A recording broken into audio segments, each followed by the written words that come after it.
ये विदाई के समय माता सुनैना ने अपनी बेटी को शिक्षा दी। याद रखना, कुछ माताएं कहती हैं महाराज जी ये बताओ, यदि हम मैना की तरह शिक्षा ना दें और सुनैना की तरह शिक्षा दें तो क्या गड़बड़ हो जाएगा।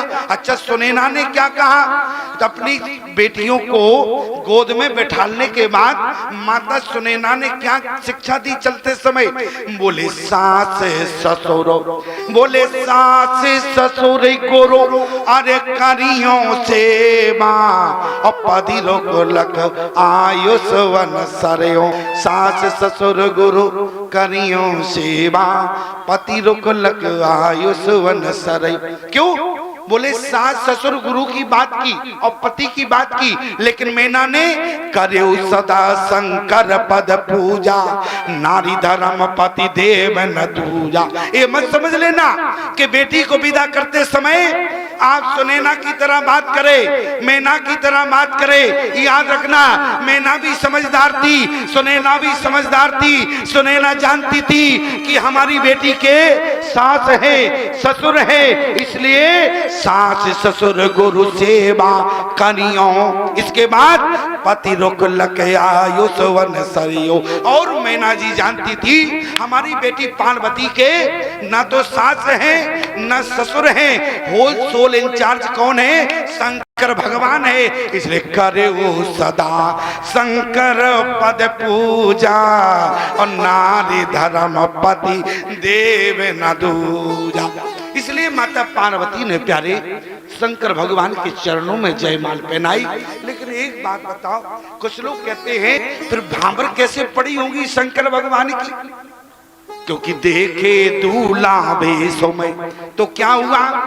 क्योंकि कहीं कहीं ऐसी प्रथा है, अब आपके यहाँ हो ना हो ये तो मैं नहीं जानता, लेकिन बता रहा हूँ यदि समझ जाओ यदि प्रथा हो। क्या है? बोले जब विवाह होता है, ईमानदारी से बताना, शंकर भगवान ने गंगा जी को उतनी देर से हटा दिया था और सर्प को भी हटा दिया था और चंद्रमा को भी हटा दिया था।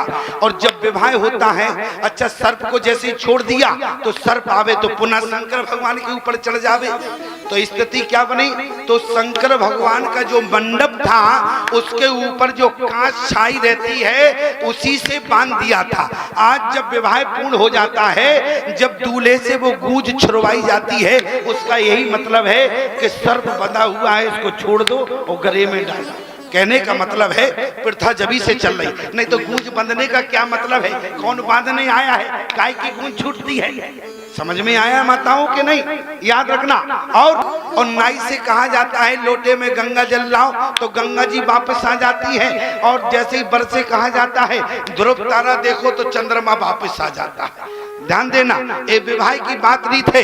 गोस्वामी जी ने क्या कहा?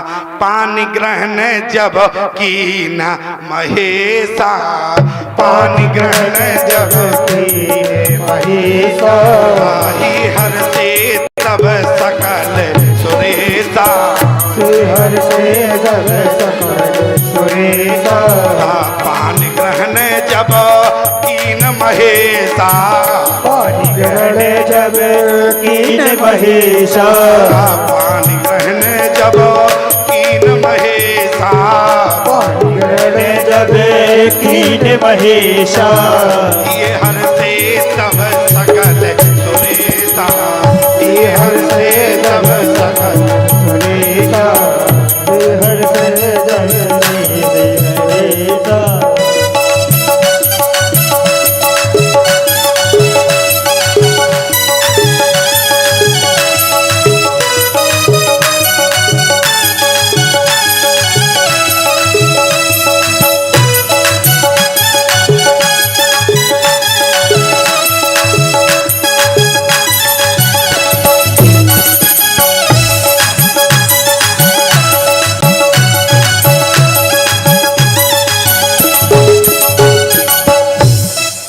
शंकर भगवान का विवाह हो रहा है। पानी ग्रहण जब अरे कीन महेशा, इस चौपाई का अर्थ क्या करते हो?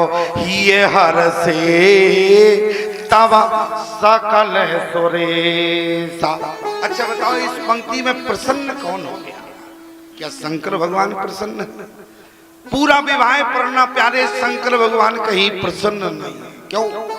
बोले ही ये हर से तब कब जब पानी ग्रहण जब कीन महेशा, जब भावर पड़ गई तो कौन प्रसन्न हुआ? बोले ही ये हर से तब सकल सुरेशा। सुरेशा किसे कहते हैं? सुरों के ईश्वर को, और सुर माने होता है देवता।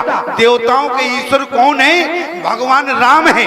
ध्यान देना, शंकर जी ने कहा हमें प्रसन्न होने की क्या जरूरत? क्यों?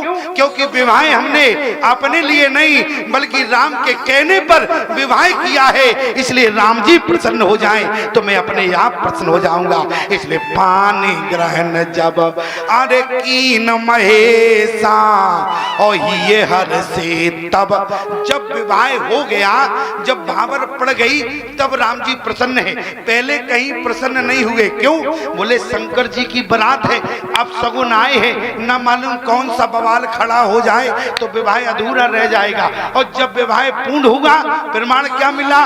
बोले पानी ग्रहण जब अरे कीन महेशा, तो ही हर से तब सकल सुरेशा। वेद मंत्र मुनि बरे उच्चराई, बार बार बोले जय जय जय शंकर सुर कराई। धन्य हो शंकर भगवान। क्यों? बोले आज राम के कहने पर आपने विवाह कर लिया।